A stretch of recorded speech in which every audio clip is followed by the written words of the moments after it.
Hello, I'm Rex Hogue, one of the name partners at Heyman Hogue. I'm going to start this presentation by talking about the basics of estate planning, and the first thing I'm going to do is define estate planning. A good definition of estate planning consists of several elements. The first, I want to control my property while I'm alive without interference with outsiders. Second, I want to take care of myself and my loved ones if I become incapacitated. Third, I want to give what I have to whom I want, the way I want, and when I want.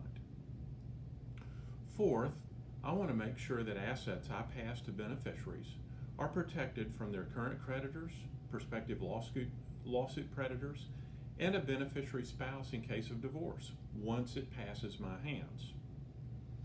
Fifth, I want to make sure assets I pass to beneficiaries don't make them ineligible for any programs to which they would otherwise be entitled. Sixth, I want to minimize professional fees and court costs while effectively administering my affairs. And finally, seventh, I want to save every last tax dollar possible. Now, you may have additional things you would like to add as part of your estate planning definition, and that's fine.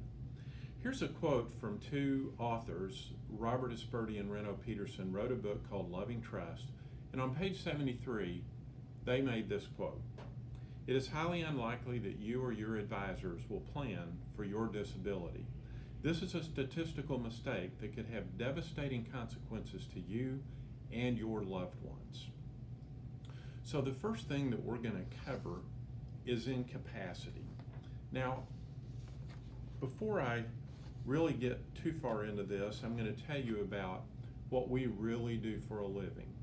We are in the dragon slaying business.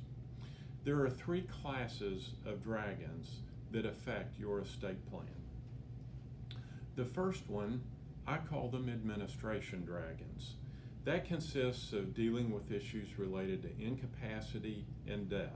Now, I'm not really going to be talking about the death dragons in this presentation, but at least let you know that they fall under what we call the administrative dragons. So administrative dragons for this presentation are primarily going to be dealing with guardianship and dealing with incapacity. The second group of dragons are tax dragons. Tax dragons, for many people, are the scariest. A lot of people believe that IRS stands for I'm really scared. But there are other taxing authorities, state taxing authorities, perhaps local taxing authorities, all of which may affect your estate plan. And finally, there are predator dragons.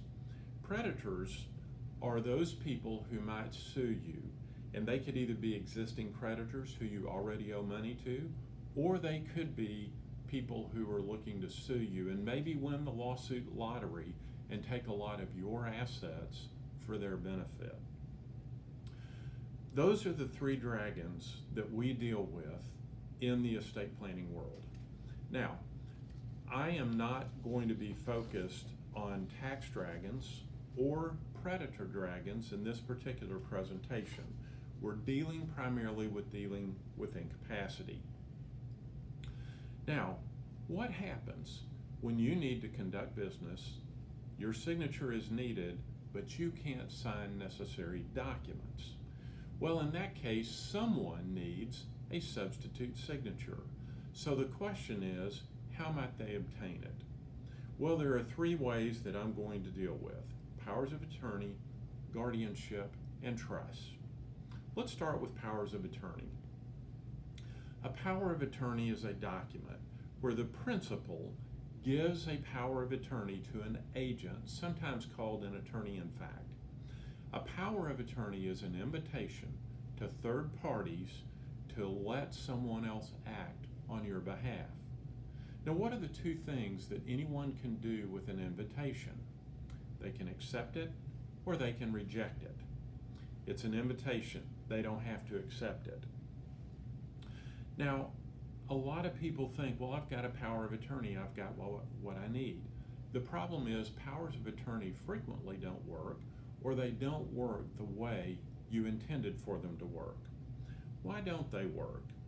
Well, there's really 6 basic reasons why they might not work.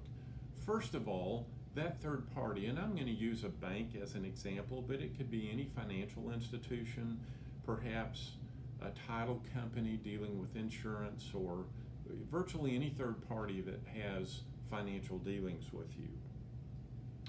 Well, the first thing, they don't know if you are still alive because you're not there. They can't see you. And the problem with powers of attorney are they die when you do. They are not good after death. And a lot of times I've had people say to me, well, I had a power of attorney for Dad, and he's dead now, but I still have the power of attorney. Well, you may still have the paper, but it's no longer effective. Secondly, they don't know whether you may have revoked that power of attorney. How would they know that if nobody told them? If I bring in a power of attorney on your behalf, but you revoked it years ago, how would your bank know? Then they may want proof of your incapacity. Well, that could be very problematic. How exactly do you prove that up? That can be far more difficult than you might imagine. Third, or fourth, the principal is not where you are to verify that the POA, that's the power of attorney, was good. They weren't there when you signed it in all likelihood, and they don't know who you've named to act on your behalf. And finally, they don't know whether fraud, duress, or forgery was involved.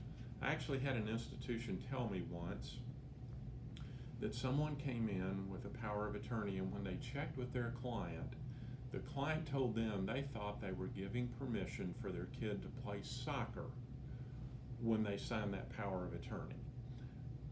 I don't know what happened. All I can tell you is the story they told me, and that's the reasons that institutions don't like powers of attorney. Now, our legislature has tried to fix the basic underlying problem, and that is that third parties are liable for the acts of agents. And that was true in Texas until September the 1st of 2017. Then the Texas legislature made it more difficult for institutions to refuse to take a power of attorney. They imposed on those institutions certain duties, 5 of them to be specific. Number 1, they have to accept that power of attorney within 10 business days or reject it within 10 business days. How long is 10 business days? Normally it's about 2 weeks. It's kind of a long time to wait for them to tell you whether they're going to take it or not. But at the end of that 10 days, they can then ask for an agent certification. The agent then has to go to an attorney and get that certification. The agent might not be comfortable signing under penalties of perjury for fact statements. So usually these instances take place long after the powers of attorney have been signed. Once that's returned to the institution, they have another 7 business days to act either by accepting or rejecting it. Or they could ask for additional information. They could ask for an opinion of counsel. Now, if they mean an opinion that by the attorney who drafted it that the power of attorney was valid at the time, that's not going to be too hard to obtain. You'll have to go to the attorney and get that power of attorney, and when you bring it back, they then have another 7 business days. If they mean an opinion of counsel about the validity of powers of attorney generally in your particular circumstances, that's where your power of attorney goes to die. I don't know of any law firm whose malpractice insurance covers that. I don't know of any attorney or law firm that actually does those kind of opinion letters. Now, that's 24 business days in all. That's a minimum of 32 days, maybe as many as 34, assuming no holidays. That's a long time for somebody to wait to act on your behalf under a power of attorney. Now, another thing our legislature did under that 2017 law is they said that those institutions can no longer demand that you use their in-house form. Now, there is an advantage to using their in-house form, and that is they'll normally take it.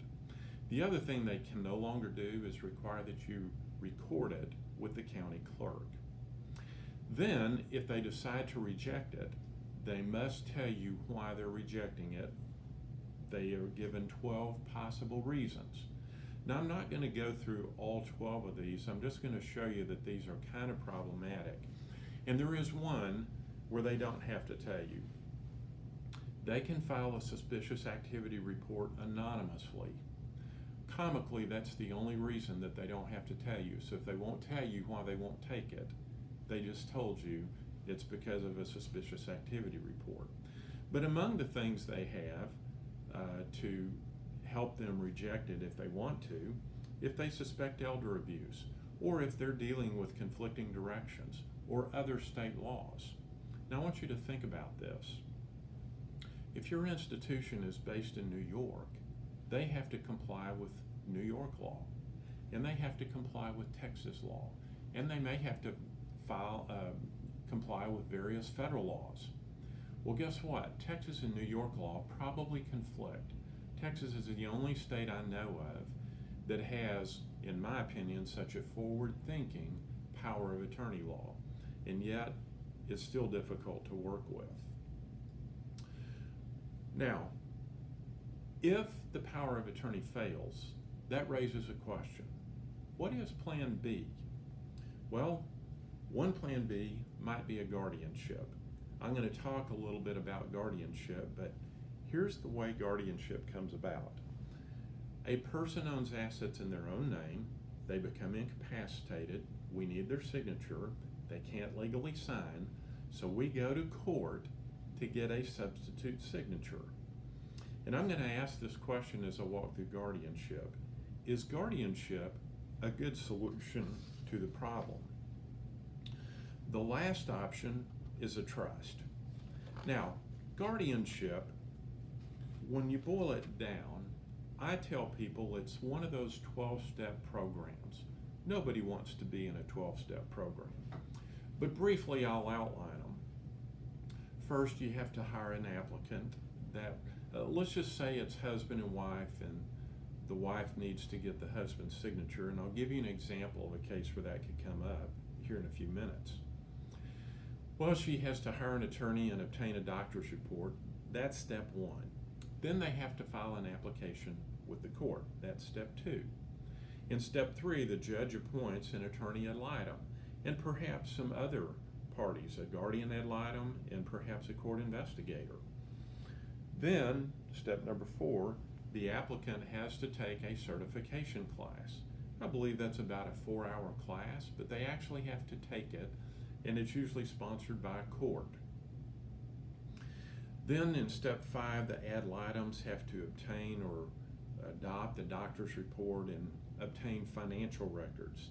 In step six, the ad litems conduct an investigation, they visit the ward, and they notify everybody when they're ready for the hearing. If there's a court investigator in step seven, the court investigator, well, there's going to be a court investigator. How much involvement you have with them varies from case to case, but they're going to basically review this information, verify the background, and verify that there's a bond in place. They're going to visit the ward and compile a report. Step number 8, the applicant and the attorney, they file the certification from the class, they meet with the ad litems and the investigator, and then they prepare for the hearing. Step 9 is the hearing. At the hearing, they determine whether the husband, in my example, is incapacitated. If so, he is deemed to be a ward of the court. And the court determines which civil rights they're going to deprive him of. They're going to resolve any disputed issues, though I'm not really talking about contested guardianship here. Those are real mess. And the court might ask for additional medical information. Then the judge is going to appoint a guardian and sign an order appointing the guardian. The guardian is going to have to appear in court, sign the oath, obtain a bond, and the amount that bond typically costs is going to be about 3% of the assets. They're going to gather assets, file an inventory, file an expense request, and then The judge is going to sign the letters of guardianship, an order approving the inventory and the expense allowance. He's going to determine whether the guardianship can pay for life insurance. He can reject that even if even if the ward is terminally ill. And now your guardianship is in place. Unfortunately, your troubles are not over. But just to get to that point, that is going to take several months, and the cheapest that I have ever seen a guardianship done is $17,000. I actually was involved in one, or our firm was involved in one time, that cost $81,000 to get the guardianship in place. Guardianship is expensive and time consuming. But once you get it in place, the guardian then has to submit a report annually, provide an inventory and an accounting, and renew the bond. And then the judge has to approve all that and sign letters of guardianship, updated one, that are good for one more year. Basically, you wash, rinse, and repeat annually until the ward either dies or they prove to the court that they're no longer incapacitated. Now, little bit about title to property. I'm going to come back to guardianship, but it's important that you understand this for the next section. Assets are either owned individually or they're owned jointly. If they're owned jointly, there's two basic ways to do it. They're either owned without right of survivorship in two forms known as either tenants in common or community property, or they're owned with rights of survivorship, like joint tenants with right of survivorship, community property with right of survivorship, or tenancy by the entireties. Assets may be owned by a trust, or it may be owned by some business entity. Now, there are 4 ways that assets pass, and only 4 ways.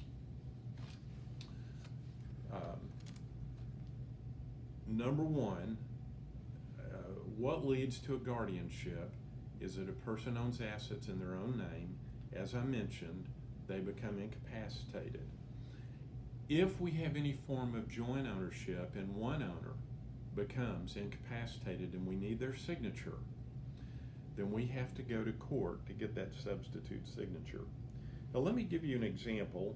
It's not a common one, but I have seen it come up. Let's say the house is damaged by a storm and the husband is incapacitated and the wife needs to have the roof repaired. Well, let's suppose she can't pay cash, or she doesn't want to pay cash if it's after a hailstorm until the job's complete. Well, in that case, the third party might require that the husband sign their contract. If the husband can't legally sign, we may have to have a guardianship. Now, if the assets are owned by a trust, when the issue of guardianship comes up, then the trustee, if the assets are in a trust, the trustee has legal title. The power of attorney agent does not have legal title. So in that sense, the trust replaces the power of attorney. And the trustee has way more authority than a power of attorney agent. The successor trustee provisions of the trust provide for that substitute signature. It avoids guardianship for any assets that are owned or controlled by the trust. It can provide incapacity instructions. I'm going to share a personal example of this. My mother called my brother and I on August the 6th of 2013 and informed us that she intended to move to San Antonio and go to an independent living facility by the end of the month. We had 25 days. No preparations had been made. Now, my mother was moving from Irving, fairly close, about 40 minutes away from where I live, down to San Antonio where my brother lives. Well, my brother called me and said, there's a lot of these places down here. I'm going to have to run around to each one and find out what they do. And I said, John, you don't have to do all that. In Mom's trust, we have instructions for what facility features she would want if she ever had to go to a facility. I sent him a checklist. He spent 20 minutes on the internet. He found 2 places within 10 minutes of his house that met all of her criteria. And despite the fact that there was no preparation before that phone call of August 6th, my mother moved on August the 29th, 23 days after that call. Now, that's an example of the power of a trust and the incapacity instructions. But my mom wanted to see how we managed assets, so my mom named my brother and I as co-trustees while she could still fire us. Well, she didn't. We managed everything. Trusts are easy to manage, they're easy to change and update, but they work best when you have all the assets in the trust. Now, if you realize that you haven't dealt with incapacity, you may want to sit down and talk to us. So let me tell you a little bit about what happens in that initial consultation. That consultation, typically free, is going to last 1 to 2 hours. We want to make sure that you're comfortable with our firm representing you. That's why we don't charge for that consultation. We also want to make sure that we're willing to take you on as a client. We don't take everybody. We take most people, but every now and then we can determine that somebody's going to be a real pain, and frankly, we have enough problems. We don't need that kind of business. Now, in that consultation, we're going to spend a few minutes getting to know you. We want to outline our approach to estate planning, and then we want to go over what your hopes, fears, dreams, and ambitions are for your family. To do that, we need to learn about your family, your financial situation, and help establish what your major estate planning goals are. We'll explain the law that applies to your particular situation, and then we're going to list fee options based on your family situation and your financial situation and your goals and objectives. Now, building the plan itself is a lot like building a pyramid. We spend the greater part of the time on the bottom parts of the pyramid. The pyramid goes up and it starts by planning for you, and that can be a single person or a married couple. Then we plan for the beneficiaries. That's after we've completed planning for the clients. Those two things take up 70 to 90% of the time we spend in planning. The other three things that we do is we want to preserve the estate that you've already got. There are steps we can take. We want to help you increase what you've got. Now, we don't sell any type of investments. We're not going to give you investment advice. What we will do is tell you, if you have ABC Investments and you hold it this way instead of the way you currently hold it, it will grow more because less will come out of it to administer it. And finally, we'll help you save taxes. Everybody wants to save taxes, and that is one of the goals, but it isn't where we start with estate planning. It would be our honor to get the opportunity to sit down and visit with you. Thank you very much for watching this video.